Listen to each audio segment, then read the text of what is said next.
Boa noite a todas, boa noite a todos, sejam bem-vindas e bem-vindos.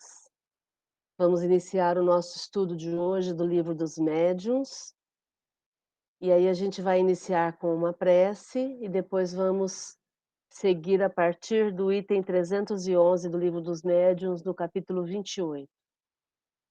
Alguém se voluntaria para fazer a prece, para a gente iniciar, por favor?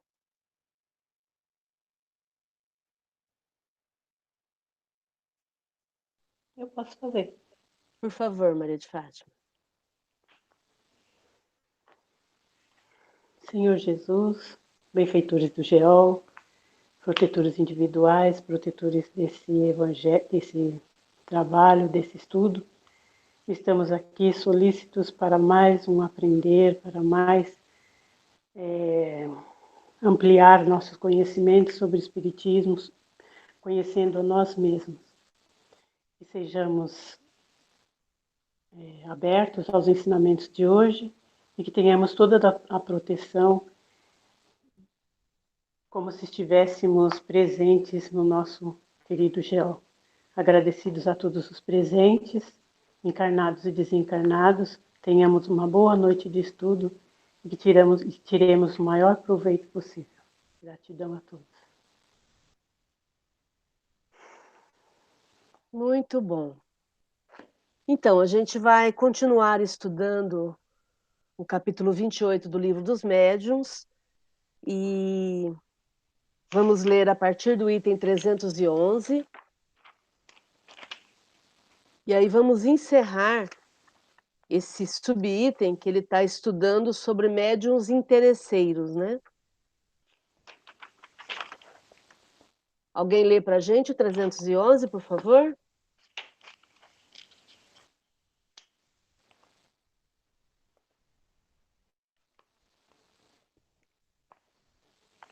Eu leio. Pode ler então, por favor. 311. Postas de parte estas considerações morais, de nenhum modo contestamos a possibilidade de haver médiuns interesseiros, se bem que honrados e conscienciosos, porquanto a gente honesta em todos os ofícios. Apenas falamos do abuso, mas é preciso ouvir pelos motivos que expusemos, em que mais razão há para o abuso entre os médiuns retribuídos do que entre os que, considerando uma graça a faculdade mediúnica, não a utilizam senão para prestar serviço. O grau da confiança ou desconfiança que se deve dispensar a um médium retribuído depende, antes de tudo, da estima que infundam seu caráter e sua moralidade. Além das circunstâncias, o médium que, com um fim eminentemente sério e útil, se achasse impedido de empregar o seu tempo de outra maneira, e, em consequência, se visse exonerado, não deve ser confundido com o médium especulador, com aquele que premeditadamente faça da sua mediunidade uma indústria, conforme o motivo e o fim. Podem, pois, os espíritos condenar, absolver e até auxiliar. Eles julgam mais a intenção do que o fato material. Bem, aqui o que eu entendi é que há médiuns sérios, né? E outros médiuns também que aproveitam da mediunidade para tirarem proveitos próprios, né? Mas nem por isso a gente deve julgar todos os médiuns, porque tem os que são sérios e os que fazem as coisas inadequadas, né? Então, precisamos prestar bem atenção do que nós estamos fazendo, no estudo que nós estamos estudando, que é o espiritismo é uma coisa muito séria, e a gente tem que levar em consideração isso, que nem todos pensam iguais, né? E que cada um tem o seu livre-arbítrio e vai responder pelas suas escolhas, bem feitas ou mal feitas. É isso que eu entendi do que eu li aqui. Muito bom, Elídia. Aqui ele está falando sobre os médiuns retribuídos, que são os médiuns que são pagos, né? E Interesseiros, né? retribuído não no sentido de ser apenas interesseiro, mas no sentido de usar a mediunidade para receber dinheiro, Sim. né? Ou receber algum tipo de pagamento que não seja dinheiro, né? Porque, por exemplo, um médium que... Bom, não vou entrar nessa questão, depois a gente fala sobre isso. O que ele está colocando aqui é que existem médiuns que são pagos, que recebem dinheiro, e ainda assim são honrados e conscienciosos. O grande problema aqui, segundo Kardec, é o abuso. E o abuso está no fato da pessoa fazer daquilo uma indústria, né? Como se fosse uma indústria. Vou só fechar o teu microfone, Lídia, que fica fazendo barulho. Pode fechar. Tá. Então, são pessoas que abusam da mediunidade, né? E aí, o que o Kardec coloca é que sempre, em todas as situações, a gente tem que olhar o caráter, a moralidade e as circunstâncias, né? Então, o caráter e a moralidade do médium e as circunstâncias em que ele está. Por quê? Porque é exatamente aí que vai estar a intenção do médium, né? A intenção sempre vai prevalecer sobre o ato, né? Então a gente tem sempre que olhar essa questão. Agora, com relação a esse item que a gente está falando sobre médiuns retribuídos, eu acabei de ver uma live com Clóvis Nunes, que aconteceu na quinta-feira passada. O Clóvis Nunes, para vocês terem uma ideia, ele é o maior pesquisador de mediunidade no Brasil em atividade, né? Ele é físico da Universidade da Bahia e, e foi durante muitos anos consultor para o Fantástico de todos os temas ligados ao espiritismo. E o Clóvis, hoje ele é um investigador da mediunidade e ele está à frente de grupos que investigam a mediunidade retribuída e fraudulenta no Brasil e no mundo. Ele é respeitado mundialmente pelo trabalho dele e ele fez uma live a semana passada exatamente sobre esse capítulo que a gente está estudando. Capítulo de fraudes, de charlatanismo, uma live de mais de 2 horas de duração, mas muito boa, muito boa. Então, quem quiser aqui do grupo, eu vou mandar no privado, porque eu não quis colocar na lista de transmissão, porque nem todo mundo está acompanhando os nossos estudos, mas é uma live muito esclarecedora, porque ele coloca a experiência dele à frente dos comentários, né? Então dá para a gente muito mais capacidade para a gente poder avaliar, né? E é aquilo que a gente fala sempre, né? A questão da avaliação. Só para vocês terem uma ideia, segundo o Clóvis, existem hoje 8 médiums em ação no Brasil, jovens, que são fraude e que recebem cartas de familiares, né? Um deles, inclusive, já foi denunciado pelo Fantástico há cerca de 2 meses. Vocês devem ter acompanhado isso. Um médium lá do Janeiro. E é muito interessante as dicas que o Clóvis vai dando para que a gente possa ficar atento, né? Então ele fala, por exemplo, dessa questão do caráter, da moralidade, da retribuição financeira. Então, isso tudo vai auxiliando a gente a ficar mais cuidadosos e mais céticos para que possamos não endossar a fraude, né? Algum comentário até aí, gente?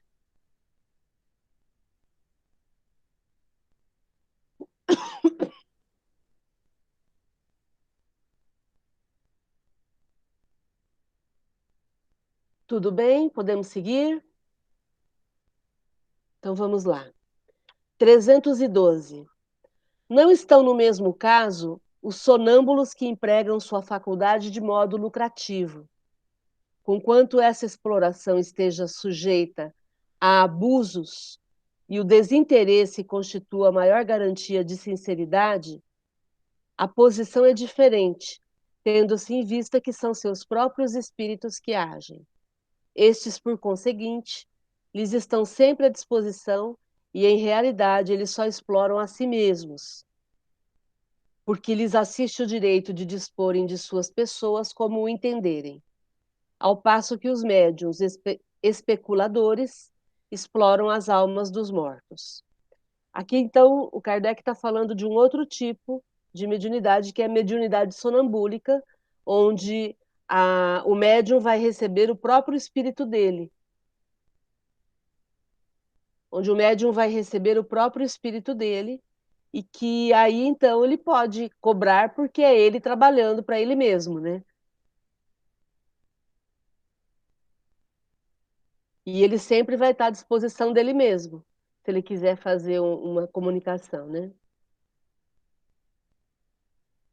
Comentários ou vamos para 313? E aí eu vou pedir para alguém ler.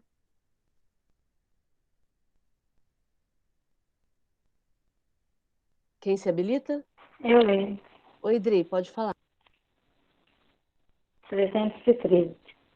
Não ignoramos que a nossa severidade para com os médios interesseiros levanta contra nós todos os que exploram, ou se veem tentados a explorar essa nova indústria, fazendo-os, bem como de seus amigos, que naturalmente lhes exponham a opinião, encarniçados, inimigos nossos. Consolamos-nos com o nos lembrarmos de que os mercadores expulsos do templo por Jesus também não o viam como bons olhos. Temos igualmente contra nós o que não consideram a coisa com a mesma gravidade. Entretanto, julgamo-nos no direito de ter uma opinião e de a emitir. A ninguém obrigamos que a adote. Se uma imensa maioria a esposou, é que aparentemente a acharam justa, porquanto não vemos com efeito como se provaria que não há mais facilidade de se encontrarem a fraude e os abusos da especulação, do que nos desinteresse. Quanto a nós, se os nossos escritos hão contribuído para desacreditar, assim na França como em outros países, a mediunidade interesseira, entendemos que esse não será dos menores serviços que tenhamos prestado ao espiritismo sério. Você explica? Vamos lá, então. Então, o que o Kardec está colocando aqui é que ele é severo com os médiuns interesseiros, os médiuns retribuídos, que recebem dinheiro.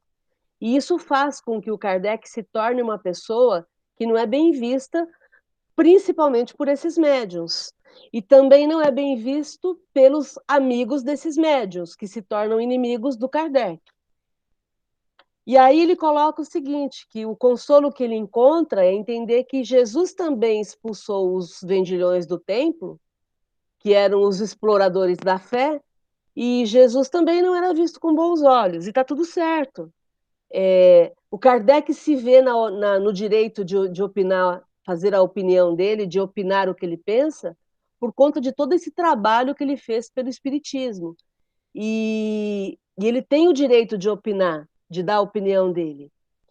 Agora, se ele tiver contribuído para desacreditar a mediunidade interesseira, então ele já terá prestado um excelente serviço para o Espiritismo, que é exatamente isso. Porque o que o Clóvis Nunes vai dizer na live é que o problema dos médiuns que são fraudulentos ou que são retribuídos e são interesseiros é que eles prestam um desserviço para os médiuns verdadeiros. Eles colocam em dúvida a mediunidade verdadeira. Por exemplo, ele cita vários exemplos de pessoas. Ele chega a dizer que esses 8 médiuns que estão em ação, eles são especializados em receber cartas de quem já morreu.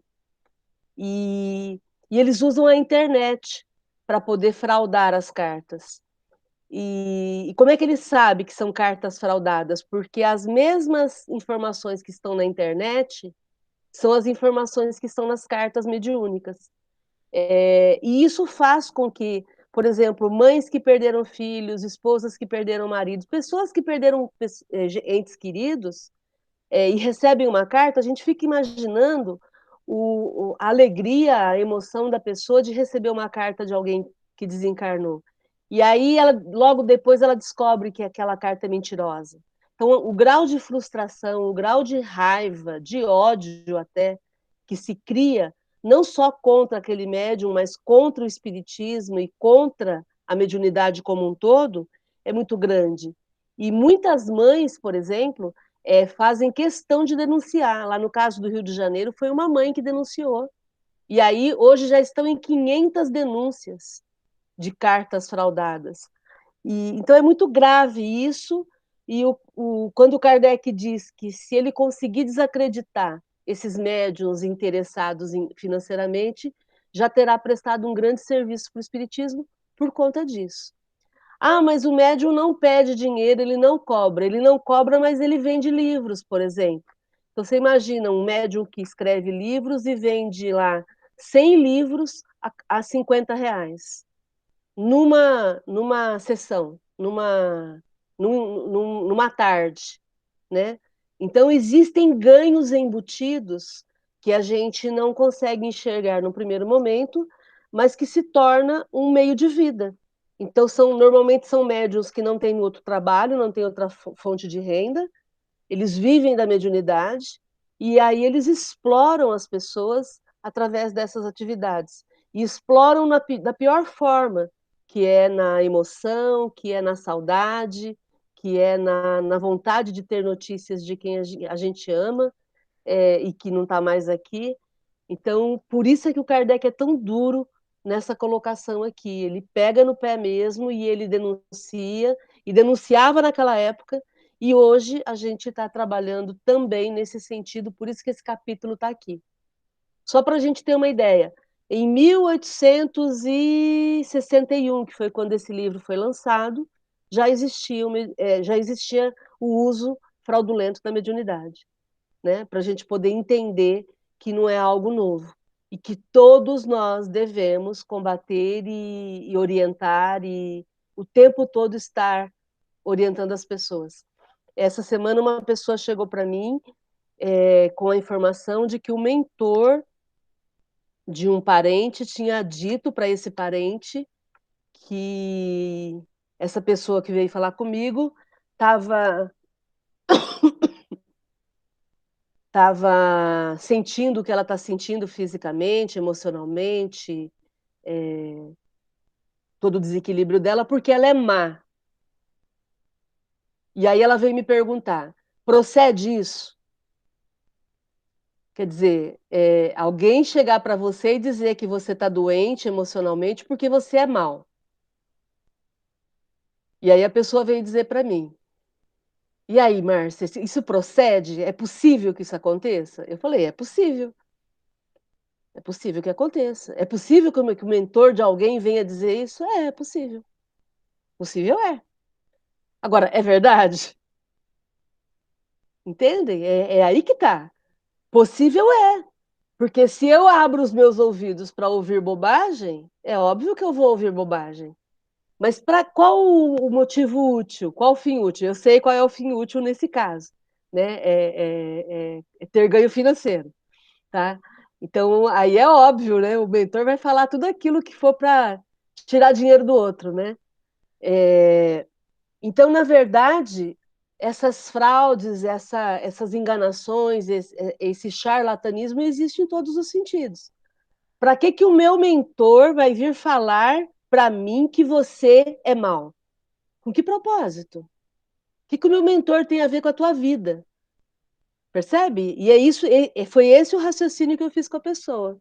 Qual o interesse que o mentor dessa pessoa tem com você? E se a gente não colocar esse crivo, a gente vai acreditando, porque falou que veio do plano espiritual, então é verdade. Veio do plano espiritual significa só que veio do plano espiritual. Simples assim. Se é verdade, se vai ser útil, a gente não sabe. Então nós devemos questionar sim o tempo todo, porque é assim que funciona, né? E ainda assim somos enganados. Comentários, gente. Vou abrir aqui uns momentos para vocês falarem.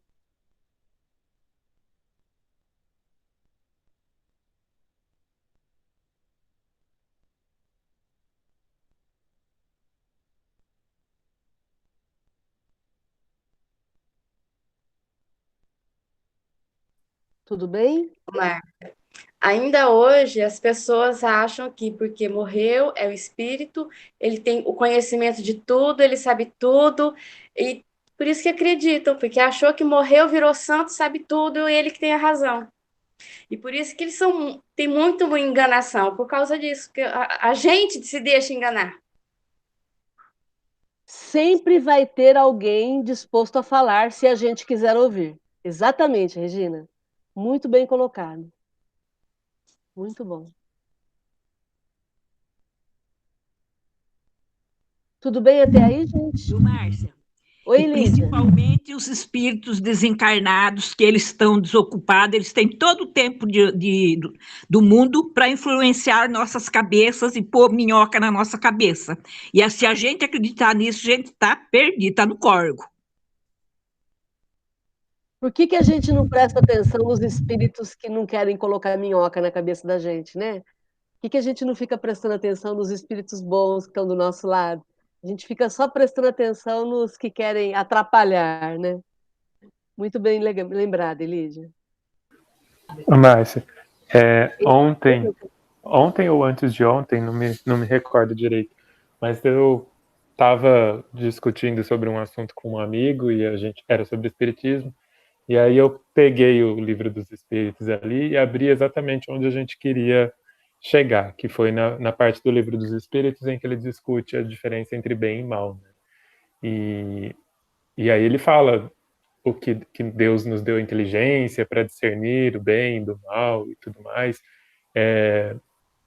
E aí eu lembrei disso por causa da sua fala, né? Que tem lá na questão, ele fala sobre nós sabemos escutar também, né? Tipo, saber diferenciar não só as atitudes boas e más, mas também diferenciar aquilo que a gente escuta, né? Tipo, porque muitas vezes nós pedimos por auxílio espiritual, só que a gente não sabe ouvir esse auxílio, né? Tipo, a gente fica dando, na verdade a gente escuta, né? E aí quando você escuta aquilo que você quer, né? Ouvir é outra coisa, né? Diferente de escutar. Então tem que ter esse crivo também, né? Na distinção com a inteligência que Deus nos deu para poder diferenciar aquilo que a gente ouve do plano espiritual para justamente saber se é de fato uma resposta ou se é só algo escutável, né?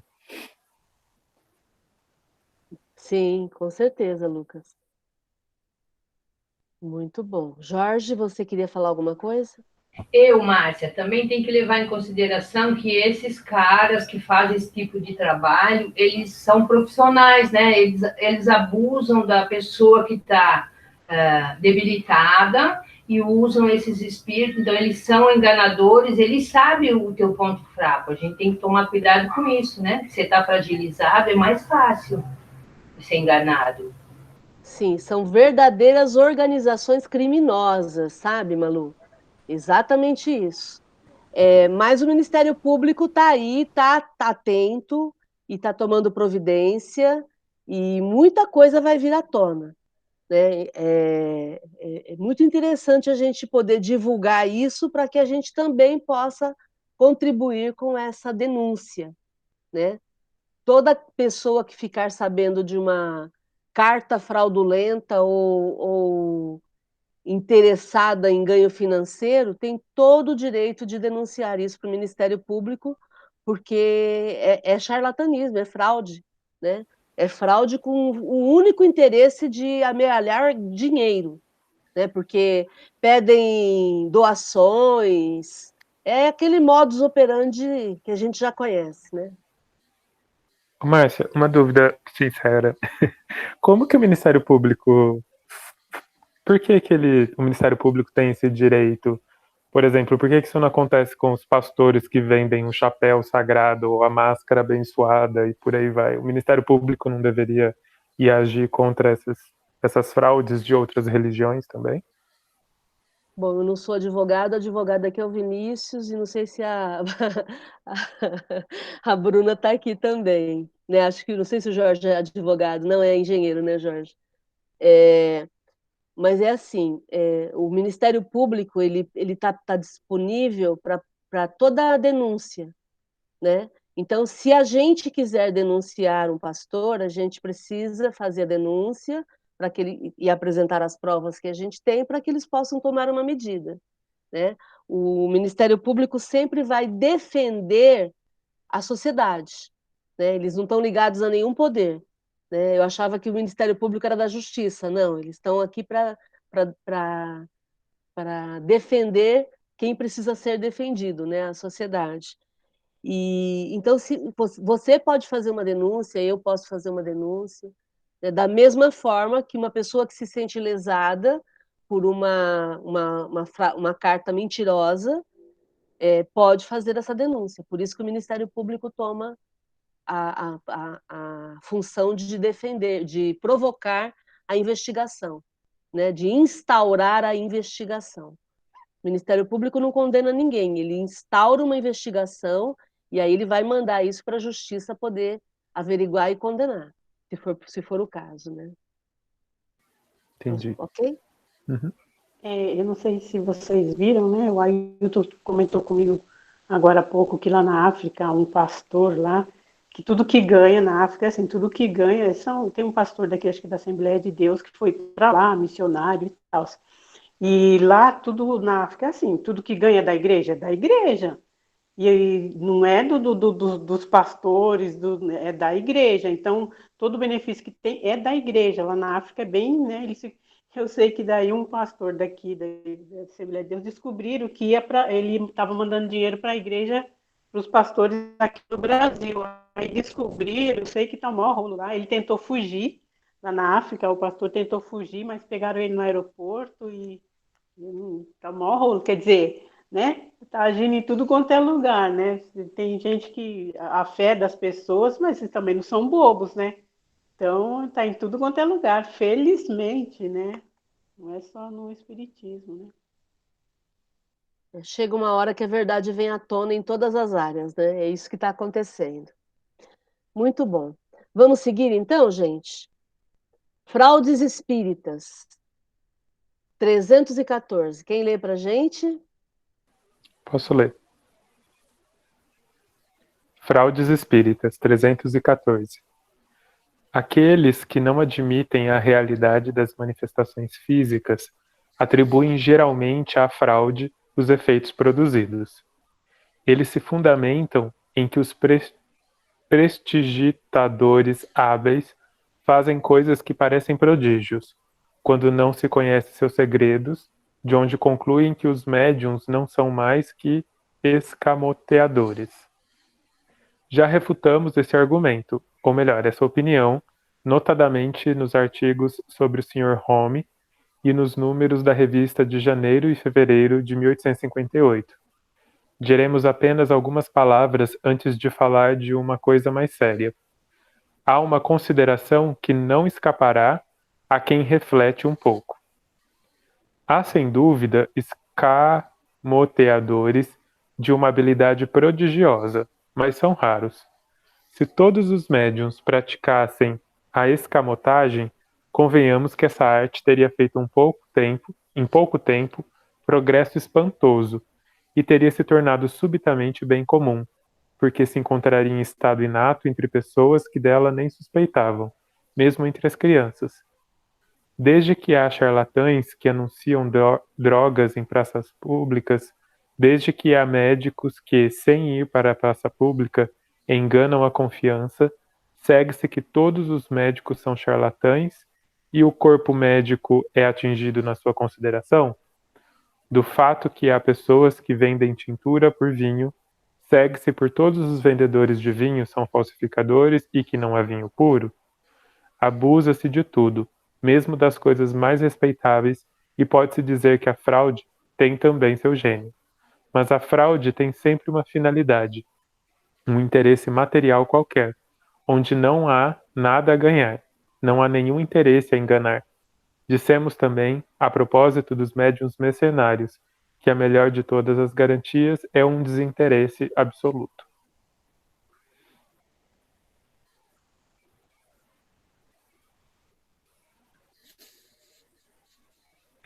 Bom, tá. Acho importante esse ponto que ele levanta, né, de que ele não nega que existam, sim, pessoas que forjam efeitos físicos e tudo mais. Elas existem, talvez elas sejam até auxiliadas por alguns espíritos mesmo, de fato, que querem participar daquele esquema e tudo mais. Só que não é por causa disso que você vai argumentar que o espiritismo é uma fraude, né? Não é por causa de um ou outro desandado que o espiritismo inteiro vai desandar, né? Então, acho que é um bom argumento. Esse argumento que ele cita da Revista Espírita, se for o que eu estou pensando, é que ele fala sobre as respostas inteligentes, né? Que na época eles diziam que as batidas, os sons de batida e tudo mais, para além de som, eles provocavam algum tipo de conhecimento, tinha um fundo de inteligência naquilo, né? Então que esses sons eles aconteciam independentemente de ninguém e ainda expressavam alguma inteligência. Então que esse era um dos argumentos mais fortes para se dizer que não era uma fraude ou que era simplesmente um ruído da madeira, alguma coisa do tipo, né?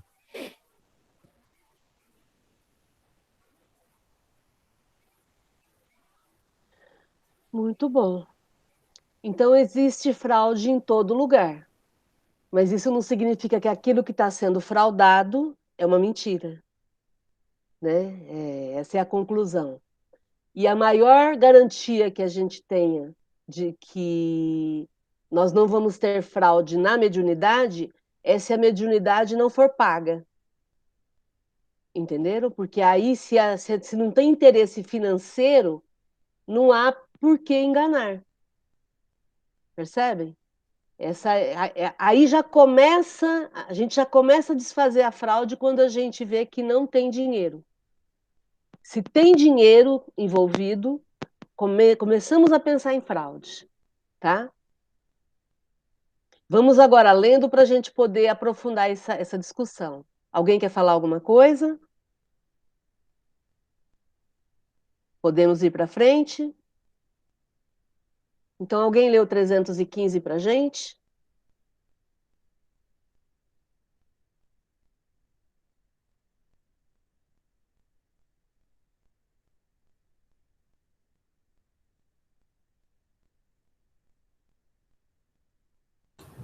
Posso ler, Márcia?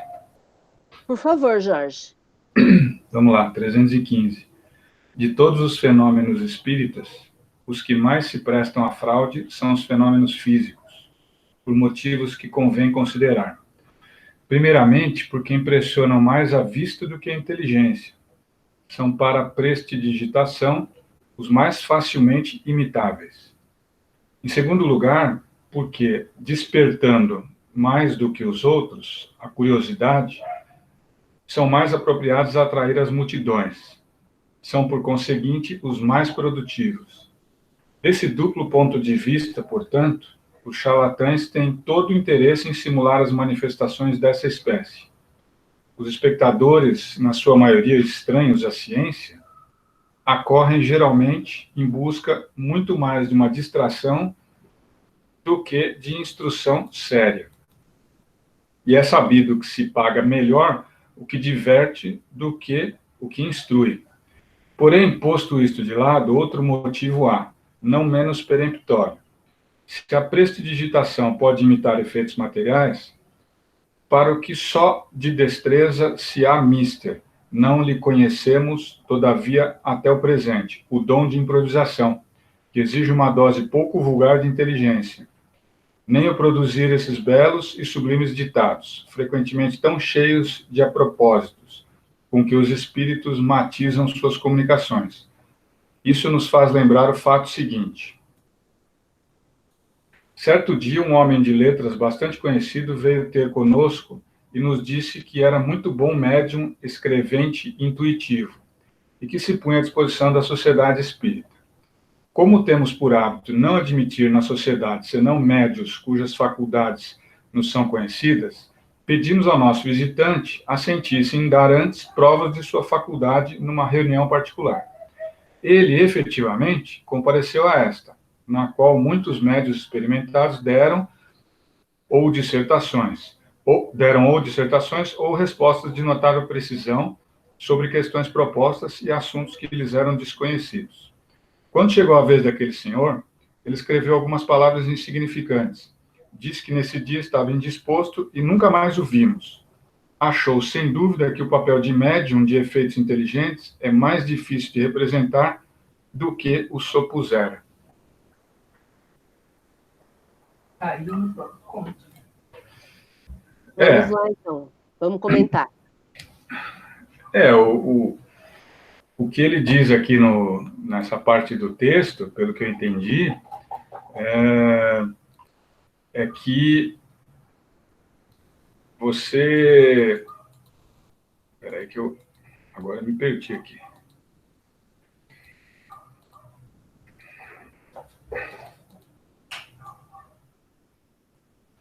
Eu que saí da página. Só um minutinho, por favor. Não, tudo bem. 315. Eu estou no computador junto com a...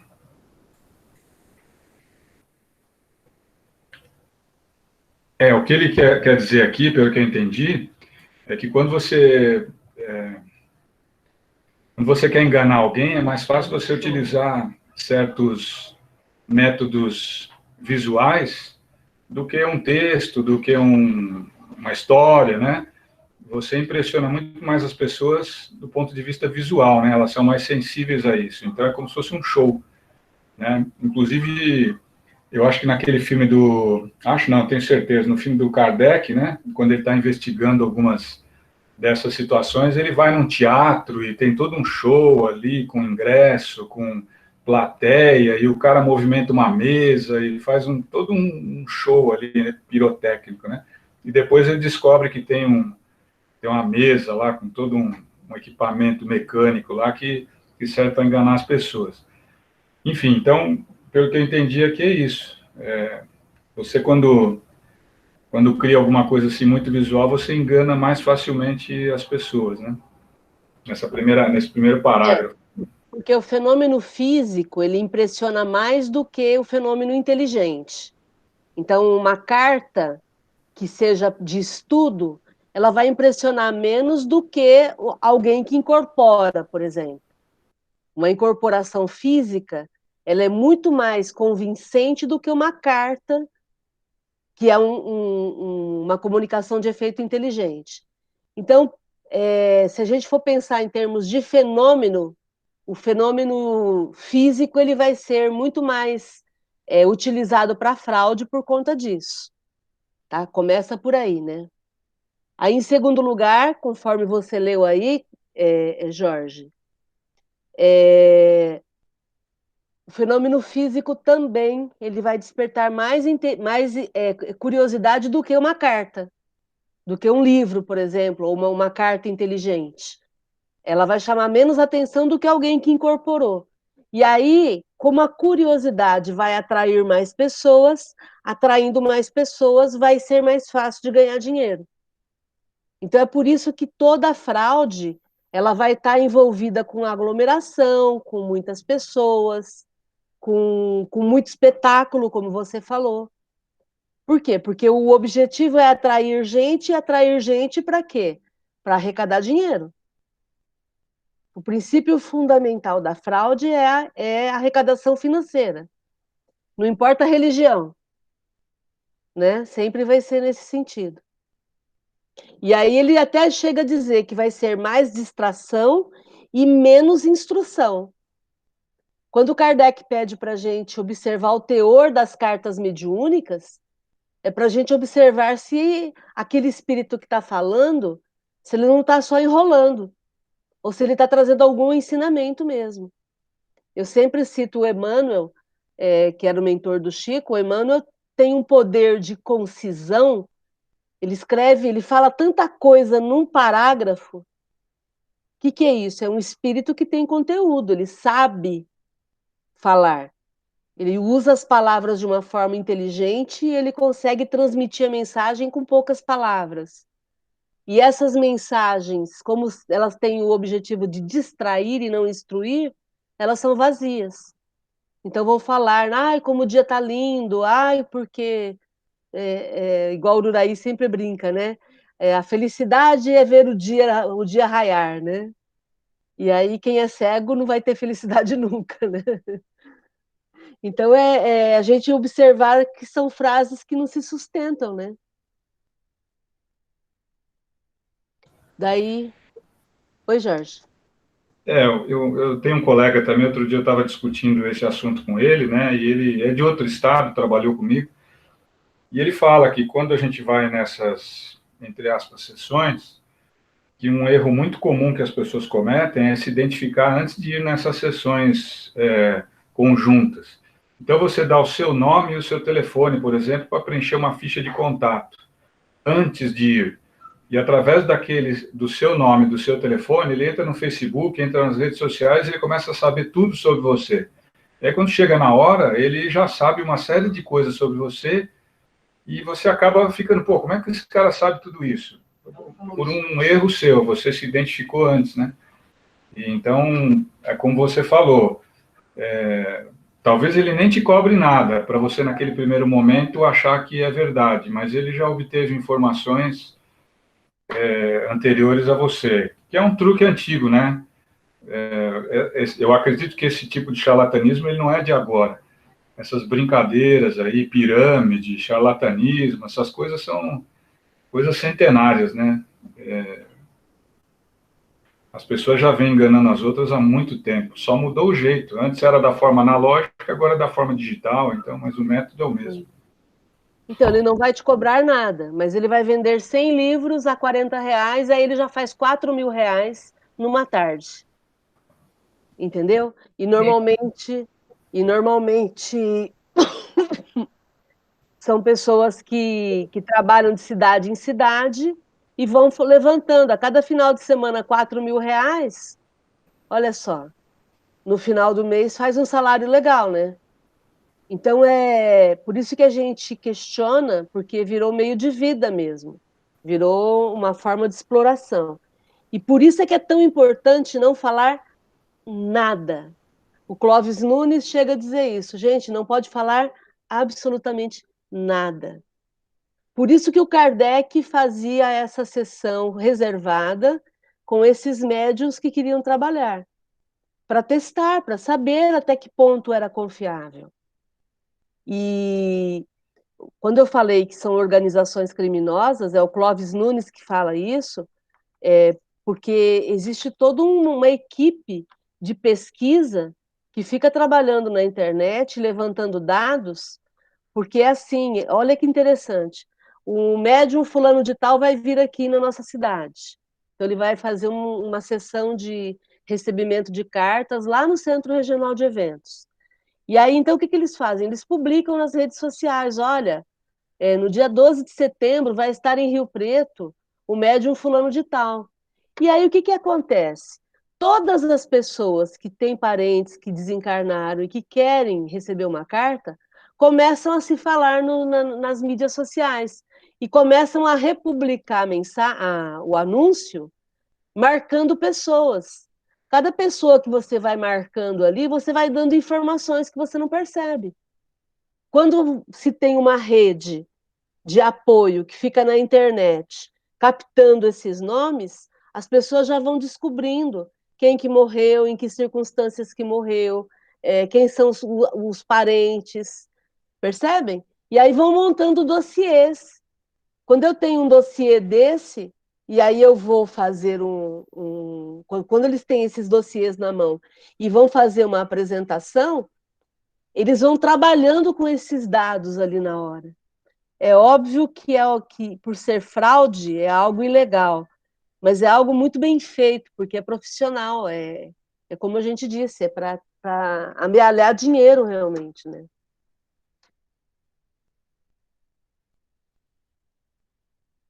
Comentário, gente. É triste, né? Eu fico indignada de ouvir isso, né? Esse tipo de coisa.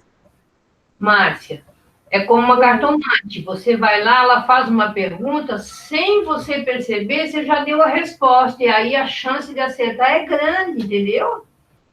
Né?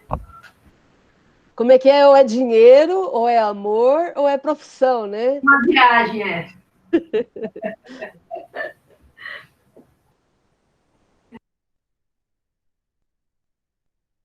Muito bom. Eu queria fazer um comentário que eu estava dirigindo na hora e não dava para falar, que sobre a gente sempre achar que é verdade porque veio do mundo espiritual, né?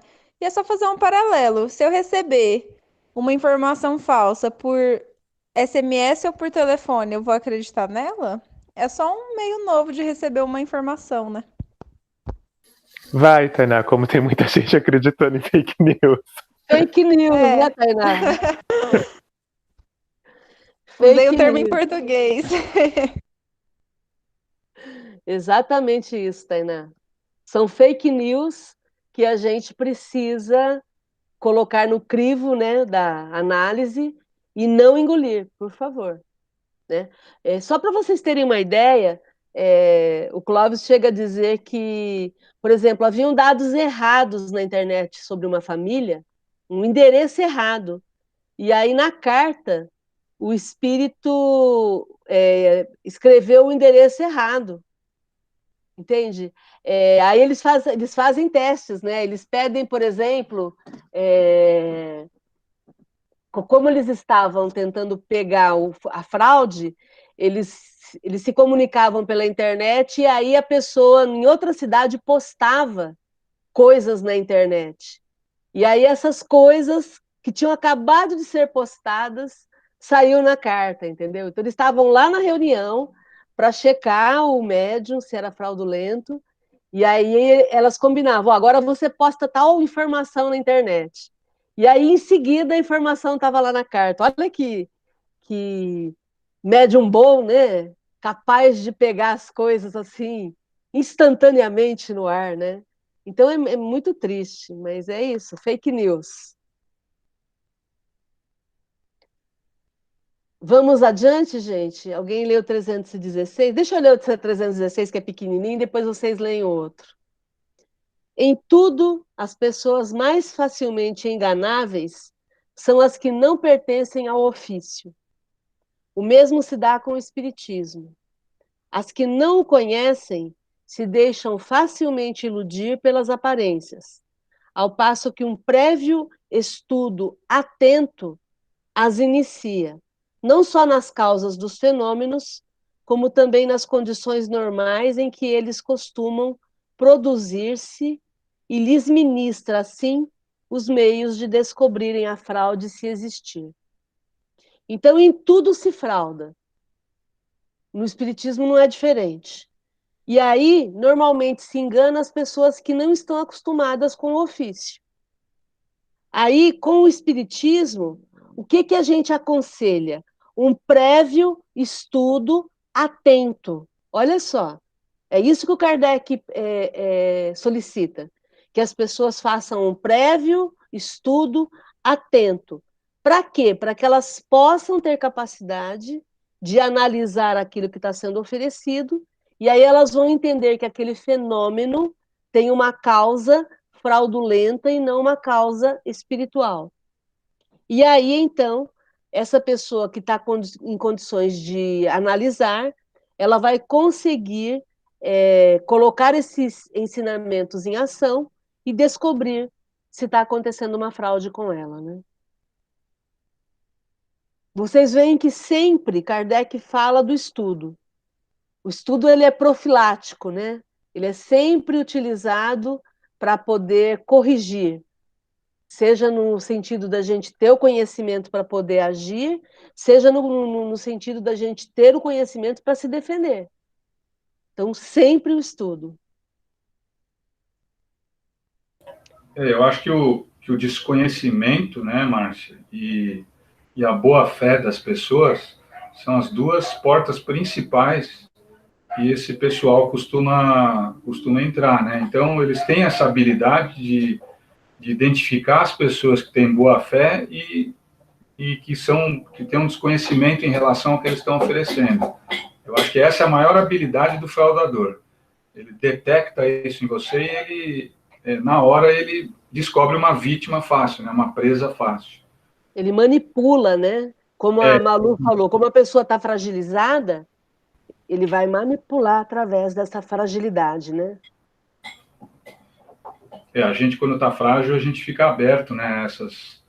Essas coisas e acredita, busca respostas numa série de locais e acaba sendo enganado aí por essas pessoas. Muito bom. Alguém leu 317, gente? Por favor.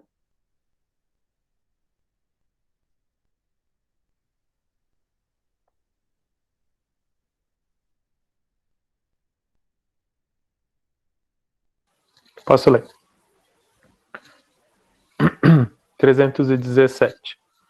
Os médiuns mistificadores são estigmatizados como merecem, na carta seguinte que reproduzimos na revista do mês de agosto de 1861. Paris, 21 de julho de 1861. Senhor, pode-se estar em desacordo sobre certos pontos e em perfeito acordo em outros. Acabo de ler a página 213 do último número de sua revista, Reflexões sobre a fraude em matéria de experiência espiritualista, ou espírita, às quais estou feliz de me associar com todas as minhas forças. Ali, toda dissidência em matéria de teoria e de doutrinas desaparece como por encanto. Talvez eu não seja tão severo como o senhor em relação aos médiuns que, sob uma forma digna e conveniente, aceitam remuneração como indenização do tempo que consagram à experiência, às vezes longas e cansativas. Mas o sou tanto quanto o senhor, não poderia ser mais, em relação àqueles que, em caso semelhante, suplementam, na ocasião, pelo embuste e pela fraude, a ausência ou insuficiência de resultados prometidos e esperados. Misturar o falso ao verdadeiro, quando se trata de fenômenos obtidos pela intervenção dos espíritos, é simplesmente uma infâmia, e haveria obliteração do senso moral do médium que acreditasse poder fazê-lo sem escrúpulo. Assim como o senhor observou, é jogar o descrédito sobre o assunto no espírito dos indecisos, desde que a fraude seja reconhecida. Acrescentarei que é comprometer de maneira mais deplorável os homens honrados que prestam aos médiuns o apoio desinteressado de seus conhecimentos e de suas luzes, que se tornam avalistas de sua boa-fé e os patrocina de alguma forma. É cometer com eles uma verdadeira perversidade. Todo médium que fosse surpreendido em manobras fraudulentas, que fosse apanhado, para me servir de uma expressão bem popular, com a boca na botija, mereceria ser banido por todos os espiritualistas ou espíritas do mundo, porque seria um dever desmascará-los. Se for conveniente, senhor, inserir essas linhas na sua revista, elas estão à sua disposição. Aceita, etc. Mateus. Forte, né? Sim. É uma pessoa, tipo, tomando frente na batalha, né? É um apoiador dizendo, deveriam ser prescritos, Sim. né? Proscritos, desculpa. Deveriam ser proscritos, quer dizer, expulsos em definitivo. Expulsos em definitivo dos meios espiritualistas ou espíritas, os médiuns que cometessem esse tipo de fraude, né? E tem que ser assim mesmo, porque a mediunidade não sai da pessoa, né? A pessoa vai continuar sendo médium. E a gente, E para quem é médium sério, sabe das dificuldades de ser sério com a mediunidade, né? Do trabalho, do treino, da dedicação, do estudo, para você simplesmente fazer dinheiro e show com aquilo que é tão caro, entre aspas, para um outro, sabe? Além de usar do sentimento das pessoas e tudo mais. Sim. E é tão sério fazer esse trabalho, como você está colocando, leva tanto tempo para você confiar na tua própria mediunidade e para você poder ser respeitado pelos outros, e aí, de repente, chega alguém e joga na dúvida a ação da mediunidade. É muito trabalhoso fazer esse trabalho de correção, né? E por isso essa questão de ser expulso da ação mediúnica, porque como a mediunidade não sai da pessoa, ela continua sendo médium. E se ela usou a mediunidade para tirar proveito próprio, principalmente financeiro, ela vai continuar fazendo isso, né? Porque a gente vê lá no livro Emmanuel a definição da mediunidade. Os médiuns são seres que no passado erraram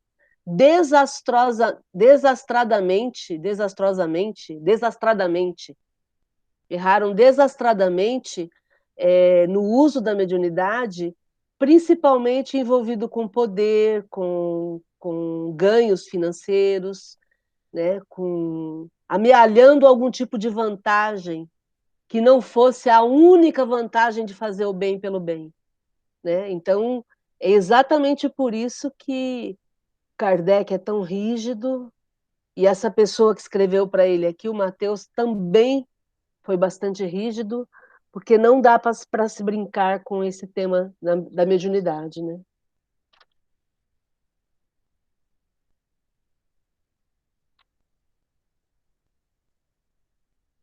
Comentário, gente.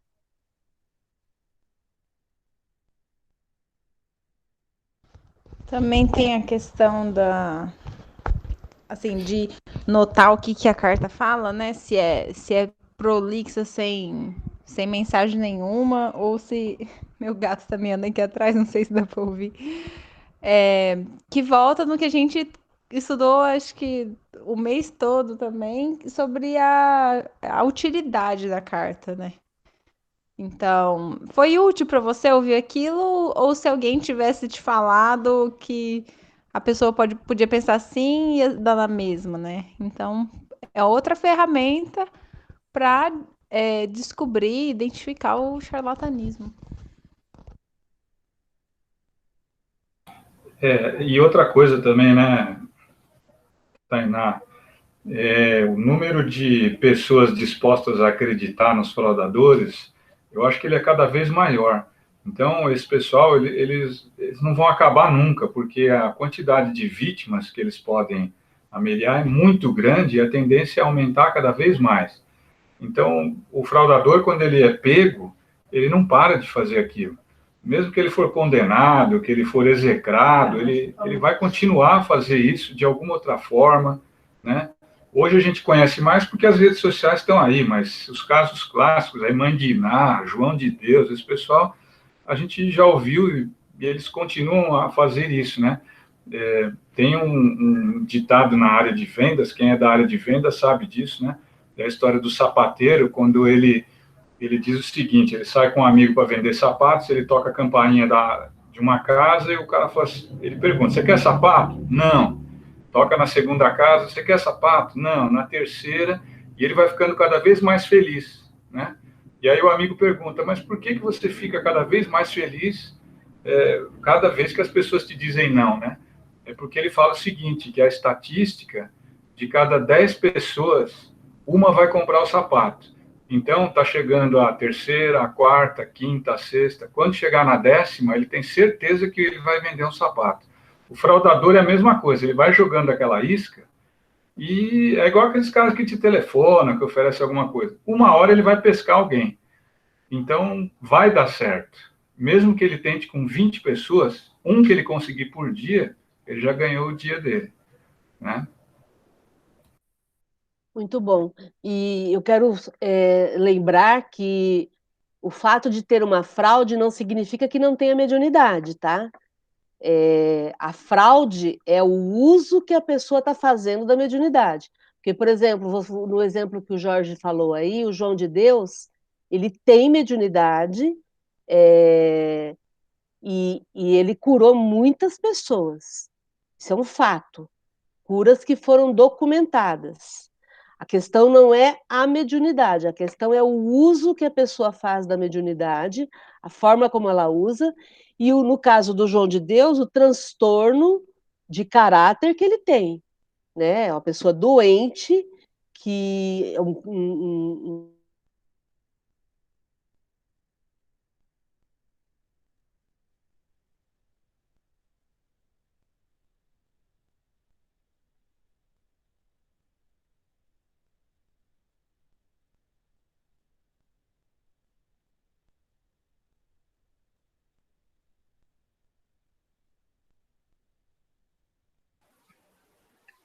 Márcia, tá aí ainda?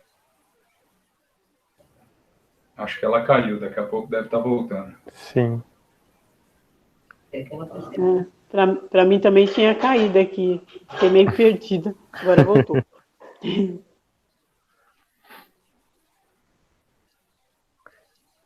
Eu estava pensando aqui, a gente sempre fala a respeito da questão da utilidade, né? Que nem a Tainá colocou.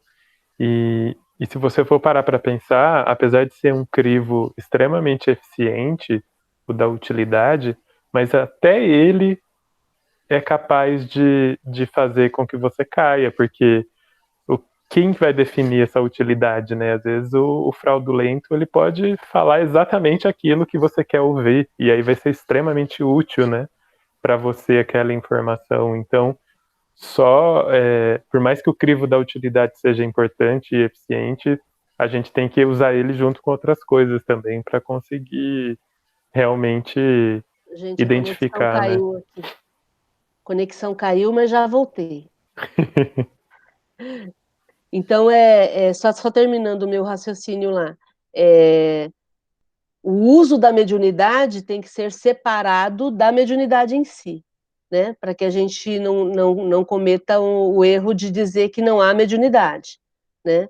Naquele caso específico do João de Deus, é um criminoso que merece ser preso, condenado pelos crimes que cometeu, por conta do desvio de caráter que ele tem, por conta do transtorno mental que ele tem, e a mediunidade é outra coisa.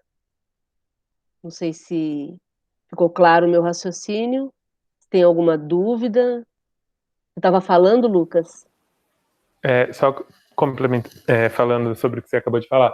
Até porque se a gente não pode esquecer do caráter natural da mediunidade nas pessoas, né? Tipo, e mediunidade não significa só fazer trabalhos para o bem, né? Tipo, mediunidade significa com a forma como você usa a sua conexão com o mundo espiritual, né? Então, sendo a mediunidade algo natural dos seres, assim como a inteligência, e as pessoas usam a inteligência de forma negativa, assim como a habilidade de fala, e as pessoas usam a fala para coisa negativa, usam a habilidade de mediunidade também para fazer coisas ruins, né? A mediunidade é uma ferramenta, como que se usa que é o caso, né? É a maneira como que você usa essa ferramenta. Você pode usar para construir ou para destruir. Exatamente. Eu acho que aí no caso do João de Deus também, Márcia, ele desvirtuou a coisa, né? Sim, com certeza, com certeza. E ele acabou usando, como a Fátima falou, ele acabou usando essa ferramenta de uma maneira incorreta para poder fraudar também, de certa forma, enganar as pessoas. Porque o que ele estava fazendo era enganar as pessoas, né? Sim, sim. E atraía você com a mediunidade, você ia lá achando que era uma coisa, chegava lá e era outra, né? E acobertado pelo grupo, né? Porque também tem isso, né? O grupo acabou mantendo esse processo, né? Encobrindo, né, o processo. Eu acho que é muito difícil também, né, Márcio? Qualquer pessoa, né, agir sozinho, né? Sempre tem alguém dando apoio, e você não está vendo, né? É muito difícil Sim, alguém fraudar as sim. coisas sozinho. Muito bom, gente. Algum outro comentário?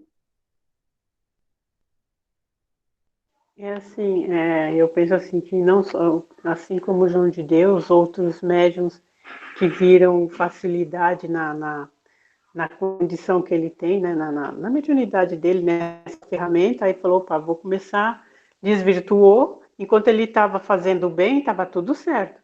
Quando ele começou a mudar o pensamento dele, com certeza os bons espíritos deram uma afastada e vieram os zombeteiros que estavam de acordo com a sintonia que ele estava vibrando. E aí dá tudo isso aí, essa carga toda, que serve para a gente aprender cada vez mais como diz a própria Lídia, ficar sempre, ou Lídia não, o seu pai que sempre fala, para a gente sempre esperto, né? Ficar sempre esperto, vigiar sempre, porque a todo momento a gente é bombardeado. E se a nossa, como fala, nosso ego, né? Fala mais alto do que a nossa conexão com o bem, é a hora que a gente escorrega e escorrega feio mesmo. Né? Ô, Márcia, em situações tão críticas assim do uso da mediunidade, como no caso do João de Deus, mas devem ter outros casos tão horríveis no mundo quanto esse, é, não existe mesmo uma possibilidade de intervenção dos espíritos bons, assim, de tipo chegar e falar assim, viu, o que você está fazendo? Vamos parar com isso aqui, ou então interromper o processo? Não existe essa possibilidade? Eu sei que tem o lance do livre-arbítrio e tal, cada um tem que colher aquilo que. Só que é uma circunstância muito crítica, né? E por que que você acha que se aparece alguém e fala alguma coisa, ele vai parar de fazer? Não vai parar, porque ele já está se permitindo agir daquela forma, entendeu? Ele não existe essa. Uhum. Por exemplo, o poder ele é inebriante, né? Então a pessoa vai sendo envolvida pelo poder, pela grana, vai sendo endeusada, e isso a pessoa vai ficando extasiada. Ela vai se perdendo, porque também não é de uma hora para outra, não é instantâneo. Uhum. É um envolvimento que vai acontecendo e a pessoa vai se sentindo mais capaz, vai se sentindo melhor, com uma sensação muito boa, e vai abrindo mais campo para que isso aconteça. Então, na verdade, não é que os mentores não chegam, é que a pessoa não dá abertura para os mentores. Ela fica cega, ela não ouve mais ninguém, ela só vai ouvir quem bajula, quem pensa como ela, entendeu? E aí não vai ter como ter acesso a ela, porque ela se blinda na sensação de poder, de eu posso, eu faço. Imagina você ter o dom de cura e você pode fazer o que você quiser com esse dom. Entende? Chega uma hora que eu falo, nossa, eu sou o máximo. Entende? E aí imagina alguém chegar e falar, olha, não é bem assim, não tá legal. Presta atenção, para, que isso? Como não é assim? Entende? É que para nós aqui é fácil a gente comentar, porque a gente está de fora, né? Mas é um envolvimento, é um entorpecimento. E aí, como não existe a vigilância, como não existe aquela análise que Santo Agostinho recomenda toda noite, né? Será que eu estou indo por um bom caminho? Será que está legal isso? Será que eu estou indo bem? Porque se eu começo a fazer se eu coloco esse crivo da autoavaliação diária, eu começo a perceber, gente, espera lá, não está legal, não está encaixando bem. Uhum. E é aí que os mentores podem falar, realmente não está. Entendeu? Mas eles pegam exatamente no ponto que é o mais inebriante, que é o poder, né? Imagina, você tem a capacidade de curar quem você quiser. Uhum. Olha que sensacional. Sim. Não há o que temer, né? Eu posso fazer o que eu quiser.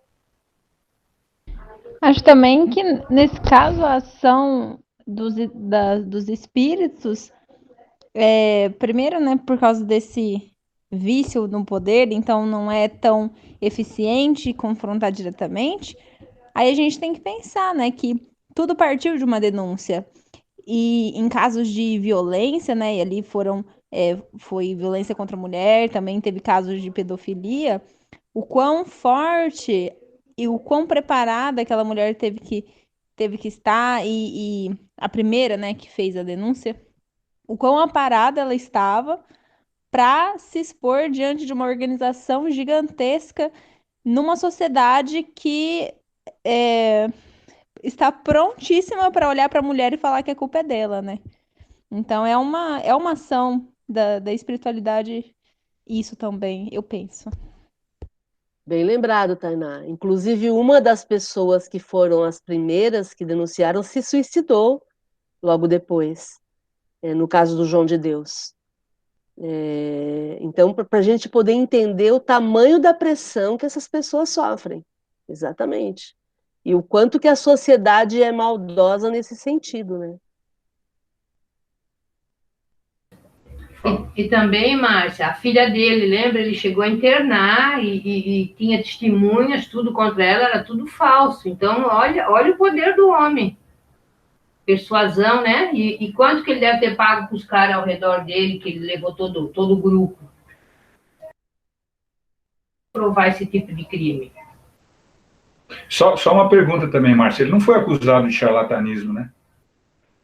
Não, charlatanismo não, e ele também não se denomina espírita, ele se denomina católico. Ele tem mediunidade, mas ele se diz católico. Não sabia.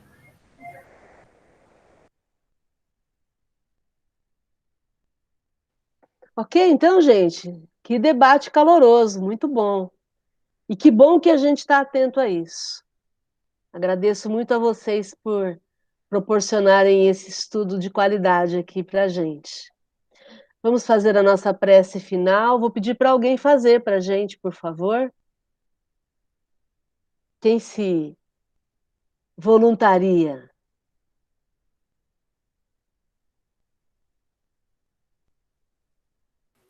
Posso fazer, Márcia. Ok. Querido amado Mestre Jesus, agradecemos pela oportunidade de estarmos juntos aqui, em seu nome, em nome de Deus, com o objetivo e a intenção de progresso, de aprendizado, de melhoramento dos nossos espíritos e da nossa vida física. Pedimos a Deus que nos mantenha sempre atentos e despertos ao conhecimento, ao olhar crítico, buscando sempre o caminho do progresso e do desenvolvimento moral e intelectual. Que a existência de todos nós e aqueles que nos rodeiam seja uma existência rica em conhecimento, em evolução, e que possamos todos os dias dar um pequeno passo na direção do nosso melhoramento. Muito obrigado pela oportunidade de estudo, aos espíritos que nos auxiliam, que nos inspiram a fazer as perguntas, que nos trazem bons conhecimentos e bons raciocínios a respeito dos assuntos discutidos. Que tenhamos todos uma ótima noite e até semana que vem. Que assim seja.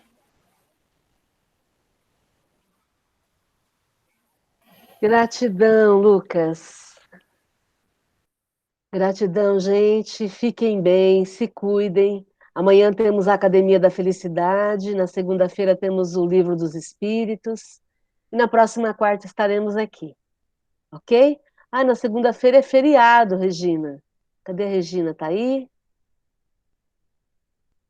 Regina... Não tá mais. Não tá mais. Tá.